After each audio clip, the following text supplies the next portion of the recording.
Bismillah, alhamdulillah, wa sallallahu wasallam ala rasulillah. Sekarang kita kembali akan menceritakan sejarah ringkas dan membongkar dari seseorang yang bernama Muhammad ibn Abdul Wahhab, penggagas dan perintis golongan Wahhabiyah yang menjadi kaum perusak di negara kita ini. Di dalam hal ini kita kembali akan mengutip pernyataan Mufti Mekah di akhir zaman Daulah Utsmaniyah. Beliau adalah Syekh Zaini Dahlan. Di dalam kitab beliau Fitnatul Wahhabiyah menjelaskan semua tentang bagaimana golongan ini menyebarkan fitnahnya, bagaimana golongan ini merangsak dari Najd keluar menuju serta bahkan lebih dari itu menguasai Saudi Arabia. Dalam kitab ini beliau Mufti Mekah Syekh Ahmad Zaini Dahlan, beliau menuliskan, saya di sini bacakan terlebih dahulu maknanya secara bahasa Indonesia, nanti kita akan sebutkan dalam bentuk teks Arabnya. Di sini beliau menyatakan bahwa Mufti Mekah Syekh Zaini Dahlan menyatakan bahwa banyak sekali dari guru-guru Muhammad ibn Abdul Wahhab ketika di Madinah mengatakan bahwa dia akan menjadi orang yang sesat. Dan akan banyak orang-orang yang sesat karenanya. Mereka adalah orang-orang yang dihinakan oleh Allah dan dijauhkan dari rahmatnya. Dan kemudian apa yang dikhawatirkan oleh guru-gurunya tersebut menjadi kenyataan. Muhammad ibn Abdul Wahhab sendiri mengaku bahwa ajaran yang ia serukannya ini adalah sebagai pemurnian tauhid dan untuk membebaskan dari syirik. Dalam keyakinannya bahwa sudah sekitar 600 tahun ke belakang dari masanya seluruh manusia ini telah jatuh dalam syirik dan kufur. Waliyahzubillah, ini bukti bahwa golongan Wahabi ini adalah golongan yang membawa ajaran baharu. Dalam keilmuannya aja bayangkan tidak memiliki sanad. Muhammad ibn Abdul Wahhab mengatakan bahwa sekitar 600 tahun ke belakang dari masanya itu adalah manusia dalam keadaan syirik. Lantas dari mana dia mengambil ilmu? Nah, jadi dia mengatakan dan mengaku bahwa dirinya datang untuk memperbaharui agama mereka. Ayat-ayat Al-Quran yang turun tentang orang-orang musyrik dia berlakukan bagi orang-orang Islam dari kalangan ahli tauhid. Seperti firman Allah, "Wa man adallu mimman yad'u min dunillahi man la yastajibu lahu ila yaumil qiyamati wa hum an du'aihim ghafilun." Kemudian seperti firman Allah lainnya juga, wala tad'u min dunillahi ma la yanfa'uka wa la yadurruk. Kemudian seperti firman Allah lainnya, walladzina yad'una man la yastajibu lahum ila yaumil qiyamah, dan semisal dari ayat-ayat yang lainnya. Kemudian Muhammad ibn Abdul Wahhab mengatakan bahwa siapa yang meminta pertolongan kepada Rasulullah atau para nabi lainnya atau kepada para wali Allah dan orang-orang saleh, atau memanggil mereka atau juga meminta syafaat kepada mereka, maka yang melakukan itu semua sama dengan orang-orang musyrik, waliyahzubillah. Dan menurutnya masuk dalam pengertian ayat-ayat di atas. Ia juga mengatakan bahwa ziarah ke makam Rasulullah atau para nabinya atau para wali Allah dan orang-orang soleh untuk tujuan mencari berkah, maka sama dengan orang-orang musyrik di atas. Waliyahzubillah. Dalam Al-Quran Allah Subhanahu wa ta'ala berfirman tentang orang-orang musyrik yang menyembah terhadap berhala. Mereka orang-orang musyrik tersebut mengatakan, wa ma na'buduhum illa liyuqarribuna ilallahi zulfa.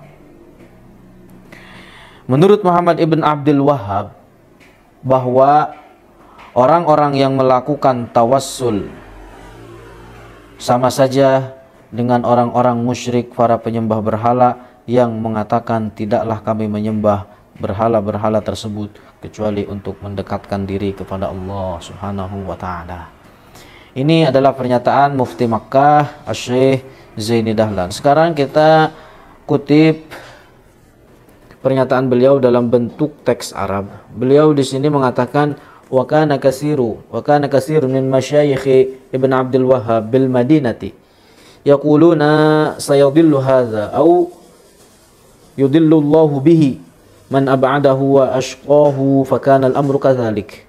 وزعم محمد بن عبد الوهاب أن مراده بهذا المذهب الذي ابتدعه إخلاص التوحيد والتبري من الشرك، وأن الناس كانوا على الشرك منذ 600 سنة، وأنه جدد للناس دينهم وحمل الآيات القرآنية التي نزلت في المشركين على أهل التوحيد، كقوله تعالى: ومن أضل ممن يدعو من دون الله من لا يستجيب له إلى يوم القيامة وهم عن دعائهم غافلون، وكقوله تعالى: ولا تدع من دون الله ما لا ينفعك ولا يضرك، وكقوله تعالى: والذين يدعون من لا يستجيب لهم إلى يوم القيامة، وأمثال هذه الآيات في القرآن كثيرة.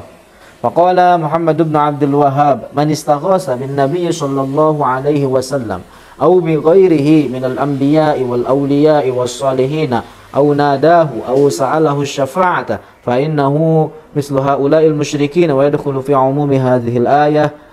وجعل زيارة قبر النبي صلى الله عليه وسلم وغيره من الأنبياء والأولياء والصالحين مثل ذلك. وقال في قوله تعالى حكاية عن المشركين في عبادة الأصنام: ما نعبدهم إلا ليقربونا إلى الله زلفى إن المتوسلين مثل هؤلاء المشركين الذين يقولون ما na'buduhum illa liyuqarribuna ilallahi zulfa. Waliyadzu billah. Ini adalah bukti pernyataan dari Syekh Mufti Makkah Syekh Ahmad Zaini Dahlan bahwa tentang bahayanya golongan Wahabi. Di antara bukti kebenaran apa yang menjadi pernyataan Mufti Makkah Syekh Sayyid Ahmad Zaini Dahlan di dalam pengkafiran kaum Wahabiyah terhadap umat Islam dari kalangan ahli tauhid, bahwa diceritakan terdapat seorang yang membacakan sholawat atas Rasulullah Shallallahu Alaihi Wasallam setelah dikumandangkan azan, yang peristiwa ini adalah terjadi di Damaskus, di Syria, di daratan Syam. Suatu ketika pengumandang azan Masjid Jami' Ad-Daqqaq itu membacakan sholawat atas Rasulullah Shallallahu Alaihi Wasallam setelah melakukan azan. Sebagaimana kebiasaan di wilayah itu, ia berkata assalatu wassalamu alaika ya Rasulullah.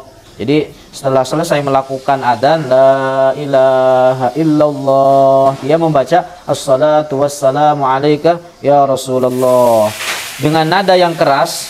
Kemudian tiba-tiba seorang Wahabi yang sedang berada di pelataran masjid berteriak dengan keras, itu perbuatan haram, itu sama saja dengan orang yang mengawini ibunya sendiri. Kemudian terjadi pertengkaran antara beberapa orang Wahabi dengan orang-orang dari kaum Ahlus Sunnati wal Jamaah, hingga orang Wahabi tersebut itu habis dipukuli. Akhirnya perkara ini dibawa ke Mufti Damaskus. Ketika itu beliau adalah Syekh Abu Yusr Abidin. Kemudian Mufti Damaskus ini memanggil pimpinan kaum Wahabiyah, yaitu Nasiruddin Al-Albani ketika itu, dan membuat perjanjian dengannya untuk tidak menyebarkan ajaran Wahabi di Syria atau di daratan Syam. Kemudian Syekh Abu Yusr Abidin ini juga mengancam bahwa jika ia terus mengajarkan ajaran Wahabi, maka ia akan dideportasi dari negara Syria. Waliyadzubillah. Lihat, ini adalah kekejaman dan penyimpangan fitnah golongan Wahabiyah. Jadi nasihat, jaga diri, jaga orang terdekat dari golongan Wahabi. Jaga Indonesia, jangan sampai seperti apa yang telah terjadi di negara sana. Jangan jadi Wahabi, jangan jadi Wahabi.